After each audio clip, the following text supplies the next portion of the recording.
From the studios of the Carolina School of Broadcasting. Hey, what's up, y'all? It's me. And we lit. We live here with Miss KP. Yo, I love this show. Wow, she is always on fleek. The Zodiac Queen. She is such a diva. We're back. Powerful than that. Keep it locked. Right here with KP Live. Hi. Hi. So, Miss KP, now you know you're the Zodiac Diva. Yes, I am. I need you to tell me what Zodiac sign we doing today. We are talking about the one and only Sagittarius. It brings us to this new year closing because Sagittarius is the last month of the year, the last zodiac of the year. Now, wait a minute, Miss KP. You got to tell us what exactly is a Sagittarius. Sagittarius is the half man, half horse with arrows, and they like to shoot their arrows in the direction they like to conquest. So basically, if you are a man that has a horse body or a horse torso, you are a Sagittarius. And you must shoot your arrow in the right direction. Yes, in the right direction. That's not being in somebody's butt. Oh, gosh. Okay. Y'all love the conquest and do those things that traveling. Feelings are most powerful today with Sagittarius. Sagittarius. They are most optimistic and positively aligned toward creating an ideal future for yourself and your family. Ideal future for yourself. You may need to do a U-turn in your thinking and stop looking at a current relationship problem as an obstacle. Instead, try to see it as an opportunity to make a dream come true. You need to have more faith in your abilities. Okay, on a career aspect, here you are. You can relate to people who others can't. This gives you a mojo in the workplace. Mojo as in your work aura. Yes. Not the yes. Powerpuff Girls, so. Yes. Yeah. I'm one of them people, I watch a lot of cartoons and anime. I get reality and anime mixed up. I'm not psychotic, I just get them confused. You have the ability to serve as an important bridge that brings between differences of personalities and perspectives. These skills will come in handy as the day unfolds. As the day unfolds. And money. You're considering all the angles. Considering all the angles right now, you have to seek the deeper truths in your life. At this time, returning to school might be just the right thing to get you back on track, as would learning a new language. Hey. Gomenasai. Yeah, traveling around the world, that's a good thing. Japanese. Gomenasai.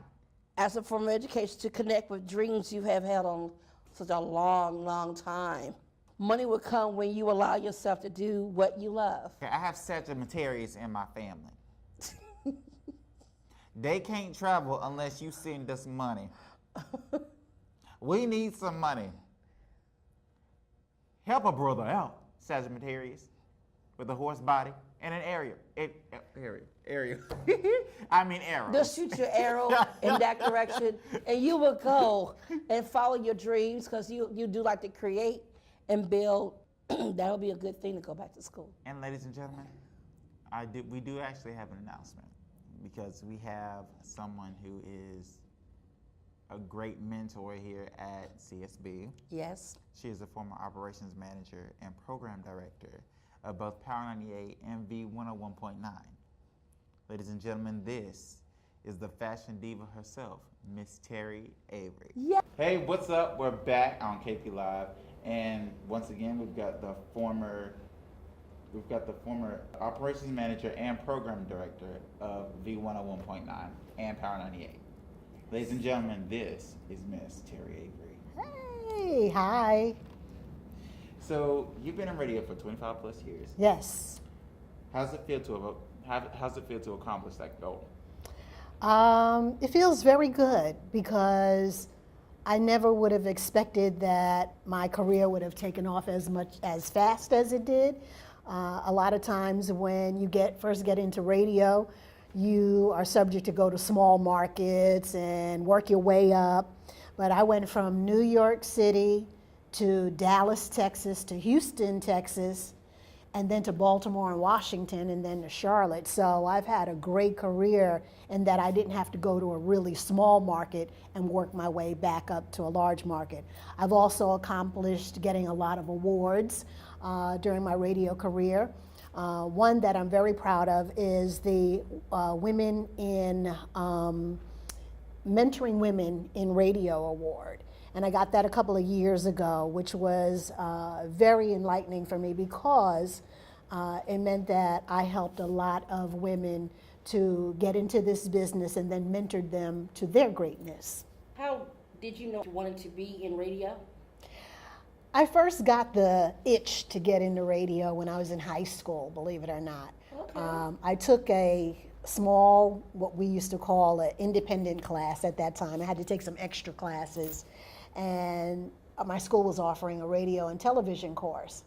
And so back in those days, and I'm not trying to date myself, but back in those days, there weren't a lot of women on the radio at the time, not doing music radio shows. And so I had a really awesome teacher who helped me to see that that was my gift.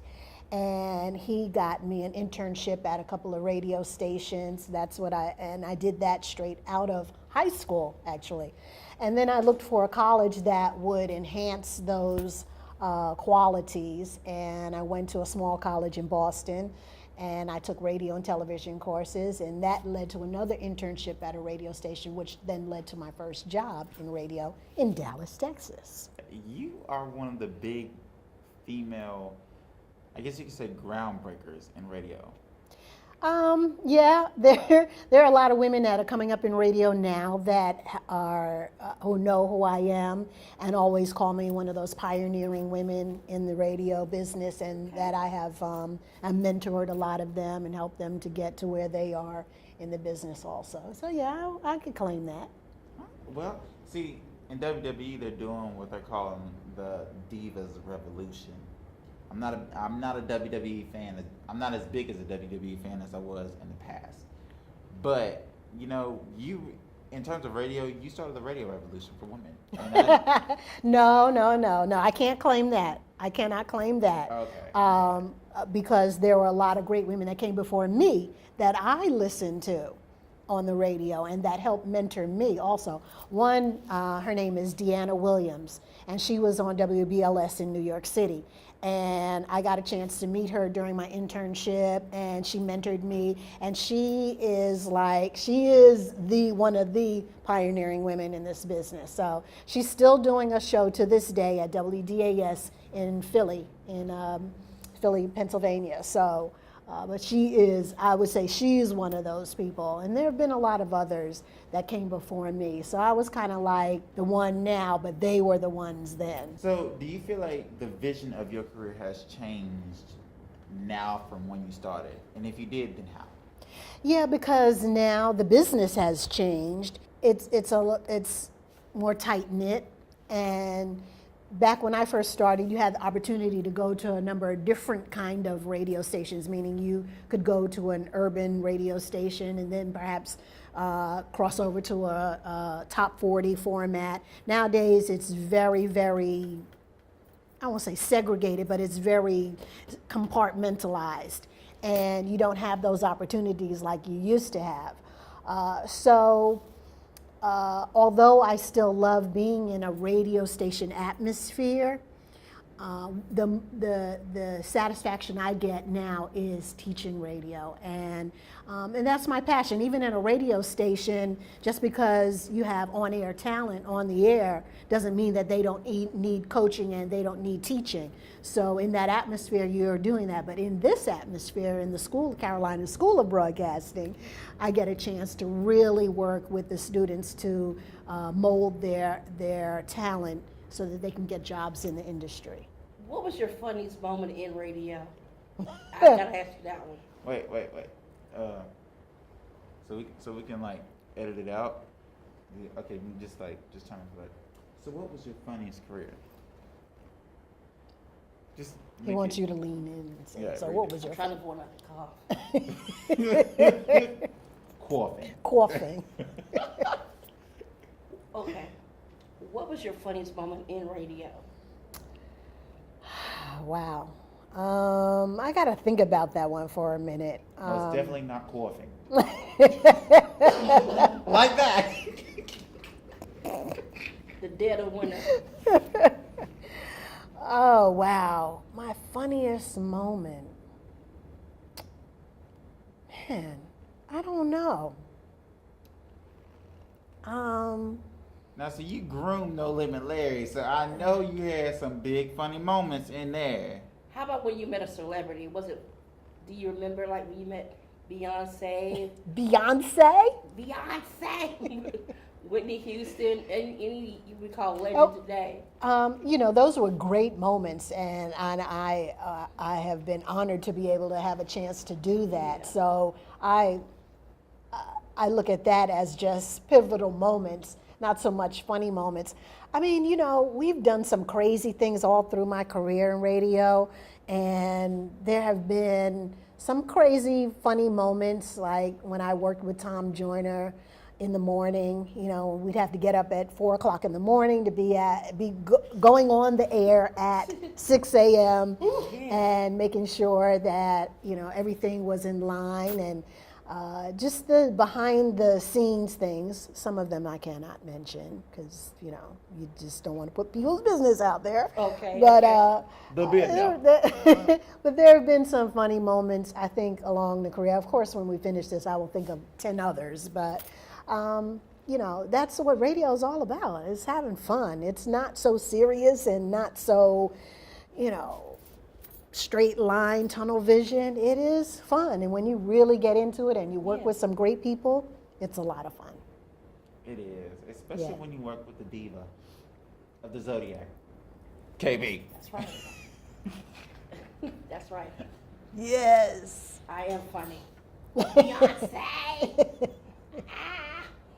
Although I do have to say, and I'm gonna just put this out there for all my Virgos who love Beyonce. I don't love her, but I like her music a lot. Why didn't you come get me, girl? Why? Come on, man. Nah. How? All right, I'm serious. See what I mean? Fun. How is working at V101.9 different from working at Power 98? Well, Besides the music, 'cause I know you said the music. right. First is the music. V101.9 is a good station. They're really laid back, and the DJs are kind of more laid back. It's an older feeling format, so you have more of your older listeners listening. And then Power 98 is the fun station. Not that V wasn't fun. We had our fun moments there too, but Power 98 is for the hip kids, the for a younger audience, 18 to about 34 or so. And so you would do things a lot differently on both stations. Even though we may have had the same events, like for Sisters Only, where both stations participated, we may have a couple of hip-hop artists that would come in and perform versus some older school artists that would come in and perform, and that's the difference. They're just basically one is for an older, one is for a younger audience. Both were fun to be programming on and working with the talent on both stations and doing promotions, because you got to see a whole gamut of people, African American primarily, and from 18 all the way up to like 54 as you combine both radio stations. So that's the difference. So in other words, she had those moments where you had your grandma in the car, and she actually looked at you and said, "Turn Power 98 on, baby." He is so special. Very. So you now work here at the Carolina School of Broadcasting. You run our radio station, Yes. The Storm. That's right. The Got stars. yes. Hold on. 'Cause I got the monologue here, right here. It's right here. Okay. Providing the best mix of 80s, 90s, and today's for for music for people everywhere to hear. I messed that up. I screwed it up completely. But it's the best mix. It's the Storm, y'all. Just look it up. Anyway. And I gotta cut you off because we don't do a lot of 80s. We don't even do a lot of 90s. It's more of today's music. We completely overhauled the radio station. So you may hear some stuff from the early 2000s. You may every now and then hear something from the 90s, but rarely will you hear anything from the 80s anymore. So it's more, I'd say 2012 to now on the radio station. Yeah. Providing the new best mix It's the on all the Storm. new. The all all new. new. The all Storm. 89.3, the Storm. new. What she said. Do what she said. Don't do what I said. And of course, we want you to get the TuneIn app so that you can listen to the Storm all the time, anywhere that you want to. Just download that TuneIn app and then go look up The Storm. It'll pop right up, and there you have it. You can listen to us all day. No commercials. It's commercial free. Great music. Great DJs. You can hear the PSAs from the students. What's PSAs? Public service Service announcements. Oh, okay. Yes. Some people pub- may not know what PSAs are. Right. You can hear the public service announcements created by the students, us. Yes. And they're good. Believe me when I tell you. They're good. They're awesome. We put our foot in it. We Put really your, did. put your foot in it, mate. No, but like, so how was working, so yeah, how was it different working here than Power 98 and V1 1.9? Do you have more freedom here? Yeah, well, programming the radio station, there's definitely more freedom because I can kind of design it any way I want to. When you're working in a radio station atmosphere and you're working for a radio company, there are a lot of dictates that come down, things that you must do, rules that you must follow, and all the rest of that. We all are governed by the FCC, so Yes. we do make sure that we adhere to those rules and regulations. But here, as far as the music is concerned, we play the whole gamut. You may hear a pop song next to a hip hop song, next to an old school song. So there's a little bit of variety. Actually, there's a lot of variety. Oh, And yeah. it's different in that, you know, we're teaching people here to be broadcasters. So you may hear some mistakes on our air, but that's okay. They're learning through those mistakes. And you know what? Every now and then, it's okay to be just that real and that raw. And I will be providing the link in the description below. Just the description down there. Down there. Down there? Down there. But thank you guys for tuning in to KP Live. And thank you, Miss Terry Avery. Yes, thank you for making me a part of this. We great, both thank great you. We telecast. both thank you so much for sitting here with us. It's been a pleasure. Absolutely. Thank you. Thank you, Miss KP. You're welcome, and double that. Double it, triple it even. Give me some money. But y'all, thank y'all for tuning in. And we'll see you next time right here live with the Zodiac Diva and the co-host.